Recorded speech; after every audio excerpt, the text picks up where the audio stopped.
Η εκπομπή Πολιτικές Συνοικίες, Χρήστος Μιλινιός στα μικρόφωνα μαζί σας μέχρι τη 1.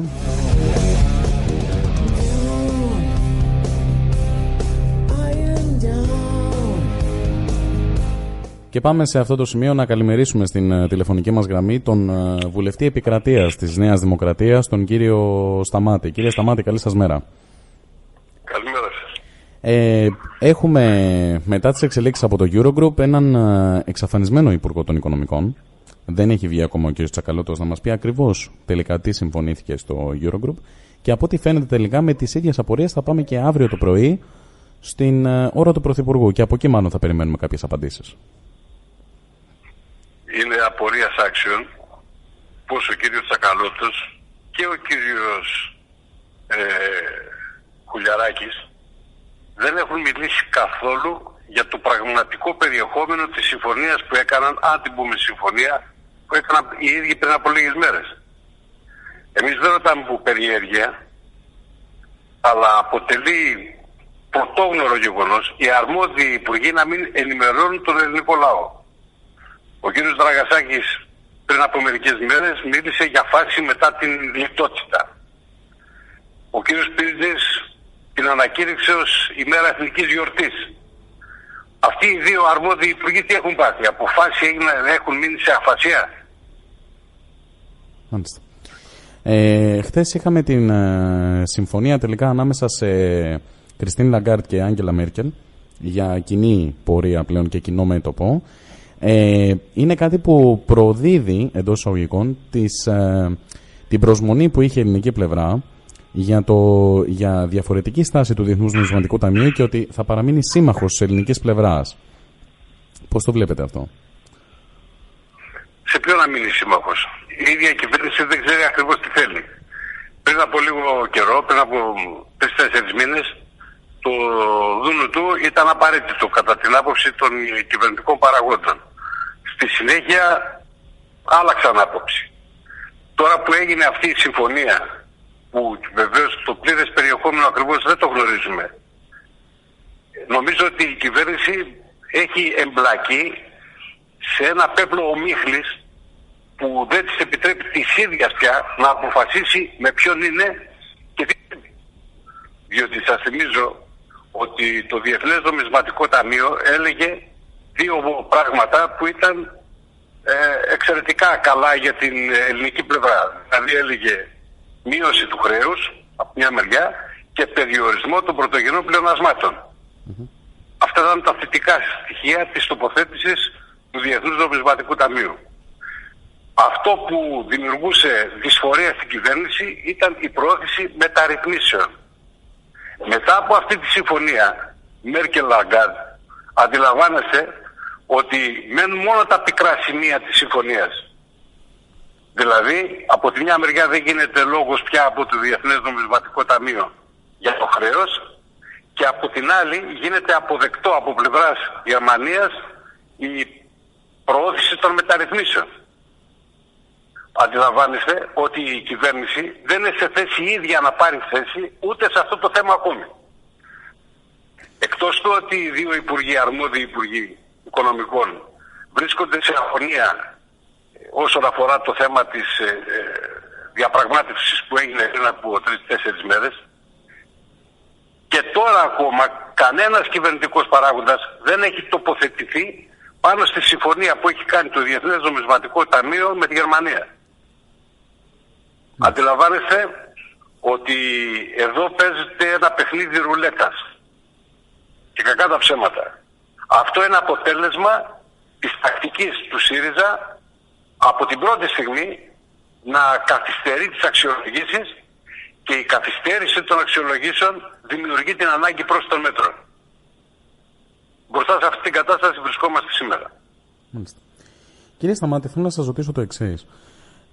Αν όντως πράγματι πλέον μετά πάμε οριστικά προς το κλείσιμο της δεύτερης αξιολόγησης, αν όντως γίνει και εφόσον επιτευχθεί. Εγώ έχω ζωηρές αμφιβολίες γι' αυτό. Πιστεύετε δηλαδή ότι δεν θα κλείσει η αξιολόγηση? Μπορεί να αποτελώ εξαίρεση ή να είμαι από τους λίγους που το ισχυρίζονται. Εγώ δεν βλέπω πορεία προς τελική συμφωνία. Εγώ βλέπω πορεία επανάληψης από άλλο δρόμο της περίοδου του 2015, του πρώτου εξαμήνου του 2015. Πιστεύετε δηλαδή ότι θα πάμε πάλι σε ένα δημοψήφισμα, ας πούμε? Δεν ξέρω ποια μέθοδο θα επιλέξει ο κ. Τσίπρας. Εγώ όμως δεν βλέπω ότι, και θα σου εξηγήσω γιατί, δεν βλέπω ότι κλείνει ομαλά αυτή η αξιολόγηση. Πιστεύω ότι βήμα-βήμα η κυβέρνηση προσπαθεί να ξαναστήσει το σκηνικό του 2015. Εγώ θα σου πω ένα απλό παράδειγμα. Το είπα χθες στην Επιτροπή Οικονομικών της Βουλής, όπου ήταν και το γραφείο προϋπολογισμού της Βουλής. Όταν καταρτίστηκε ο προϋπολογισμός και εισηγήθηκε η κυβέρνηση στον προϋπολογισμό στη Βουλή, το Νοέμβριο δηλαδή, υπήρχαν δύο χαρακτηριστικά στοιχεία. Το ένα ήταν ότι ο προϋπολογισμός αυτός θα έπρεπε να εκτελεστεί κάτω από ιδανικές συνθήκες, δεν λάμβανε υπόψη του δηλαδή πιθανούς αρνητικούς παράγοντες, όπως λαμβάνει υπόψη κάθε κυβέρνηση, έτσι. Εμείς λαμβάναμε υπόψη μας αρνητικούς παράγοντες, άρα κρατούσαμε και κάποια αποθέματα προκειμένου να αντιμετωπίσουμε έκτακτα γεγονότα. Πέραν αυτού του γεγονότος όμως, ο προϋπολογισμός εκείνος, για να ολοκληρωθεί και να επιτύχει τον στόχο του, ποιος ήταν ο στόχος? Να έχει ανάπτυξη 2,7%. Αυτός ήταν ο στόχος. Για να επιτευχθεί αυτός ο στόχος θα έπρεπε να έχει κλείσει συμφωνία το αργότερο 5 Δεκεμβρίου του περασμένου χρόνου. Να έχουν αρθεί τα capital controls, να επιτρέψει ένα μέρος των καταθέσεων που βρίσκονται εκτός τραπεζών στις τράπεζες, να αυξηθεί ο ρυθμός επενδύσεων κατά 9,1% και να αυξηθεί η ιδιωτική κατανάλωση 1,81%. Μέχρι στιγμής τι έχει γίνει? Η αξιολόγηση δεν έχει τηρήσει. Οι τράπεζες δεν έχουν άρει τα capital controls. Ο κόσμος, όπως φαίνεται με στοιχεία πια, όχι μόνο δεν επαναφέρει τις καταθέσεις στην τράπεζα, αλλά τις αποσύρει. Ήδη έχει αποσυρθεί ένα ποσό 2,8 δισεκατομμυρίων σε 1,5 μήνα. Ναι, αλήθεια. Οι επενδύσεις έχουν παγώσει εντελώς. Και όχι μόνο έχουν παγώσει, κάνουν βήματα προς τα πίσω. Σας θυμίζω την υπόθεση της επένδυσης στο ελληνικό. Ήδη 18 βουλευτές του ΣΥΡΙΖΑ, υπάρχει κάποια αφιβολία ότι δεν είχαν την άποψη, τη γνώμη, τη σύμφωνη γνώμη του Μαξίμου. 18 βουλευτές λοιπόν τον μπλοκάρουν στο Συμβούλιο Επικρατείας. Μία δηλαδή ενέργεια αναπτυξιακού χαρακτήρα, επενδυτικού χαρακτήρα, μπλοκάρεται από την ίδια την κυβέρνηση. Άρα όχι μόνο δεν έχουμε νέες επενδύσεις, αλλά έχουμε πάγωμα των ήδη εν ενεργεία επενδύσεων. Και από ό,τι δείχνουν τα στοιχεία του σούπερ μάρκετ, δεν έχουμε άλλα στοιχεία, η ιδιωτική κατανάλωση στα σούπερ μάρκετ, που αποτελούν ένα πολύ σημαντικό παράγοντα για να εκτιμήσουμε το σύνολο της ιδιωτικής κατανάλωσης, μέσα στο μήνα Ιανουάριο είχαν μείωση 10%.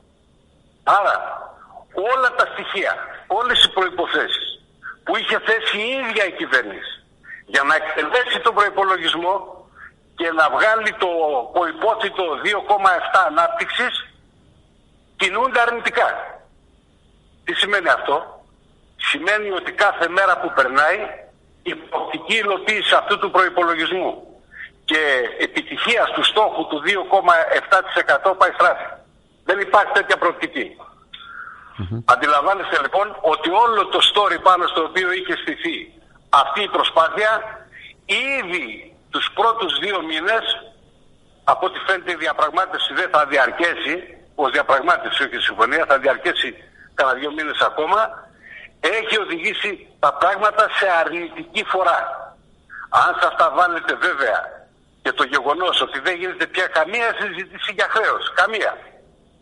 Και επίσης ότι δεν μπορούμε να μπούμε στο σύστημα, στο πρόγραμμα ποσοτικής χαλάρωσης, αντιλαμβάνεστε ότι πάμε στο χρόνο που διανύουμε τώρα, το 2017, με εντελώς αρνητικό πρόσημο.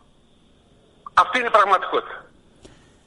Και βάσει αυτών πιστεύετε ότι επηρεάζεται και δεν θα κλείσει αξιολόγηση ακόμα και με την προνομοθέτηση των μέτρων των έξτρα, έτσι, που συμφωνήθηκαν πλέον με το αφορολόγητο και με τις μειώσεις συντάξεων.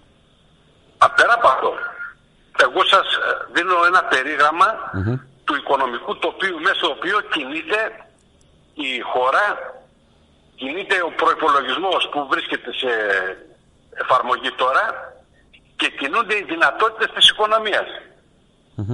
Εγώ διαρωτώ με, όταν θα πάνε να κλείσουν την αξιολόγηση, το γεγονός ότι η ανάπτυξη θα έχει ήδη πάει περίπατο, αυτό πώς θα αποτιμηθεί μέσα στους όρους της αξιολόγησης όταν υπογράφεται? Μήπως αυτό θα σημάνει και πρόσθετα μέτρα? Αυτό είναι που λέει η Νέα Δημοκρατία και ο Μητσοτάκης, ότι κάθε μέρα που περνάει όχι μόνο χάνεται πολύτιμος χρόνος, αλλά ταυτόχρονα επιβαρύνεται η οικονομία. Η οικονομία αυτή τη στιγμή κινείται με αρνητικούς ρυθμούς. Αυτοί οι ρυθμοί για να γίνουν θετικοί θα έπρεπε χθες, όχι σήμερα, χθες, να έχουν κλείσει όλα αυτά τα ζητήματα που σας προανέφερα. Τελευταία ερώτηση, κύριε Σταμάτη, και σας αποδεσμεύω. Αν τελικά όντως πάρουμε το αρνητικό σενάριο, δεν κλείνει η αξιολόγηση, θα μπορούσε η χώρα να οδηγηθεί σε εκλογές, να αναλάβει ο Κυριάκος Μητσοτάκης, και αν αυτό γινόταν, πώς θα κινείται γρήγορα η Νέα Δημοκρατία σαν κυβέρνηση, ούτως ώστε να μην χάσουμε άλλο χρόνο ίσως και να προχωρήσουμε κάποιες μεταρρυθμίσεις, να βγούμε στην ποσοτική χαλάρωση κτλ. Με ποια μέτρα άμεσα? Κοιτάξτε, να ξεκαθαρίσουμε ένα θέμα πρώτο. Η Νέα Δημοκρατία λέει, αν σκοπεύετε να κλείσετε γρήγορα την αξιολόγηση, όσο το δυνατό γρηγορότερο, τότε κλείστε την, γιατί κάθε μέρα που περνάει παθαίνει το χάσμα στην οικονομία. Κλείστε την τώρα και αφού την κλείσετε, αμέσως μετά εκλογές, για να πάρει θέση ο ελληνικός λαός στο κατά πόσο είχατε επιτυχή διαπραγμάτευση ή όχι. Εάν δεν σκοπεύετε όμως, και ακούγονται διάφορες στιγμές ότι σκοπεύετε να το πάτε μέχρι τον Ιούνιο, αυτό είναι μια απώλεια χρόνου που δεν την αντέχει η οικονομία. Γι' αυτό κάντε εκλογές, πρέπει να κάνουμε εκλογές τώρα και η νέα κυβέρνηση να ολοκληρώσει την αξιολόγηση. Αυτό είναι η πρώτη απάντηση στο ερώτημα το δικό σας. Γιατί γίνονται ορισμένες φορές ανοήσεις στο τι ζητάει η Νέα Δημοκρατία.